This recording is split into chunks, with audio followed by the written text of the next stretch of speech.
చంటి చాలా కోపంగా చంచలమ్మ దగ్గరికి వస్తూ ఉంటాడు. ఇంతలో అక్కడ ఉన్న గేటుని అమాంతంగా తన కాళ్ళతో తన్ని చంచలమ్మ గారు అని చెప్పేసి అయితే చాలా గట్టిగా అరుచుకుంటూ ఇంటి లోపలికైతే వస్తూ ఉంటాడు.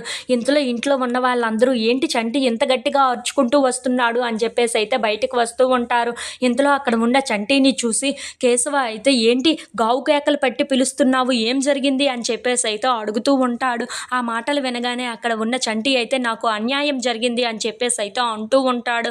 ఆ మాటలు వినగానే అక్కడ ఉన్న చంచలమ్మ ఇంట్లో ఉన్న వాళ్ళందరూ అయితే ఒక్కసారిగా షాక్ అయిపోయి ఏంటి అన్యాయం జరిగిందా, ఎవరి వల్ల అని చెప్పేసి అయితే చంచలమ్మ అడుగుతూ ఉంటుంది.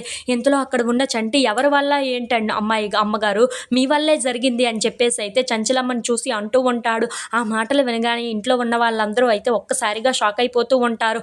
అవును, మీ వల్ల, మీరు ఇచ్చిన తీర్పు వల్ల మా అమ్మకి ఇప్పుడు గుండెపోటు వచ్చింది. ఆవిడ ఆరోగ్యం, ఆవిడ వయసుని గుర్తుపెట్టుకొని అయినా మీరు ఆ న్యాయంలోని తీర్పు ఇవ్వాలి కదా. ఇప్పుడు మా అమ్మ ఆసుపత్రిలో ఉంది గుండెపోటుతో, ఇప్పుడు ఏమవుతుందో ఏమో తెలియదు. ఇప్పుడు మా అమ్మకు కానీ ఏదైనా జరగాలి, మిమ్మల్ని వదిలిపెట్టను అని చెప్పేసి అయితే చాలా కోపంగా అంటూ ఉంటాడు. ఆ మాటలు వినగానే అక్కడ ఉన్న చంచలమ్మ అయితే ఒక్కసారిగా షాక్ అయిపోయి చంటి వైపు అలా చూస్తూ ఉండిపోతుంది. ఇంతలో అక్కడ ఉన్న చంటి మాత్రం చాలా బాధపడుతూ ఇప్పుడు మా అమ్మ ఇలా హాస్పిటల్లో గుండెపోటుతో ఉండడానికి గల కారణం ఎవరు, మీరే కదా, మరి అందుకే మీ అంతు చూస్తాను, మా అమ్మకి ఏదైనా జరగాలే కానీ అని చెప్పేసి అయితే అంటూ ఉంటాడు. ఆ మాటలు వినగానే అక్కడ ఉన్న కేశవ చంచలమ్మ వాళ్ళు అయితే ఒక్కసారిగా షాక్ అయిపోయి చంటిని అలా చూస్తూ ఉండిపోతారు.